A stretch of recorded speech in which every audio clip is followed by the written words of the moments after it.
Hey everyone, and welcome back to another video. Today I'm going to show you how you can delete a Microsoft page. How you can delete a page on Microsoft Word. It's pretty easy. I'm going to show how you can do it, and I'm going to show you like basically the easiest way you can do.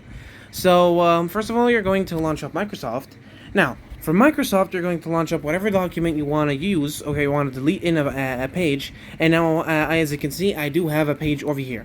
Now, I'm going to click on Edit. Now, if you see here, you're not going to find any type of a place where you can actually remove a page like right away.